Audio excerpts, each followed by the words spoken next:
విజయవాడలో ఉన్న కనకదుర్గమ్మకి ముక్కుపుడక ఎలా వచ్చిందో మీకు తెలుసా? ఒకసారి కృష్ణమ్మ భూమి మొత్తం నీరు పారాలి అని భూమి చుట్టూ వెళుతూ ఉంటుంది. అలా పారుతూ పారుతూ బెజవాడకు వస్తుంది. సముద్రంలో కలవడానికి వెళ్తున్న కృష్ణవేణి నదికి దారి మధ్యలో ఇంద్రకీలాద్రి పర్వతం అడ్డు తగిలింది. అప్పుడు కృష్ణవేణమ్మ ఇంద్రకీలాద్రి ముందు నిలబడి నమస్కరించి నాకు దారినివ్వు అని అడుగుతుంది.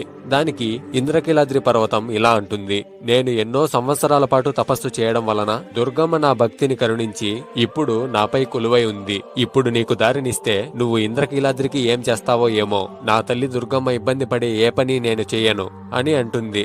అప్పుడు కృష్ణమ్మ కొండపై ఉన్న కనకదుర్గమ్మ వంక చూస్తూ ప్రార్థిస్తుంది. కనకదుర్గమ్మ కరుణించి నువ్వు అనుకున్నది జరుగుతుంది, కాని నాకు నీ దగ్గర నుండి ఒకటి కావాలి అని అడుగుతుంది. దానికి కృష్ణవేణమ్మ సరే ఇస్తాను అని అంటుంది. దుర్గమ్మ నవ్వుతూ నువ్వు ఈ ఇంద్రకీలాద్రికి ఏమీ చేయకుండా ఈ ఇంద్రకీలాద్రి పర్వతానికి ఒక బెజ్జం ఉంది, నువ్వు ఆ బెజ్జం నుండి ప్రవహించు అని చెబుతుంది. దానికి కృష్ణవేణమ్మ అంగీకరించి నీకు నా దగ్గర నుండి ఏం కావాలి అని అడగగా దుర్గమ్మ నవ్వుతూ నాకు నీ ముక్కుపుడక బాగా నచ్చింది, దాన్ని నాకు అరువుగా ఇవ్వవా అని అడుగుతుంది. కృష్ణవేణమ్మ సరే అని తన ముక్కుపుడకని దుర్గమ్మకి అరువుగా ఇస్తుంది. ఇచ్చిన తర్వాత ఇలా అంటుంది, ఈ కలియుగం అంతమయ్యే సమయంలో నేనే కొండ మీదకు ఎగసి నా ముక్కుపుడకను తీసుకుంటాను అని చెప్పి ఇంద్రకీలాద్రికి ఉన్న బెజ్జం ద్వారా ప్రవహించి సముద్రంలో కలిసి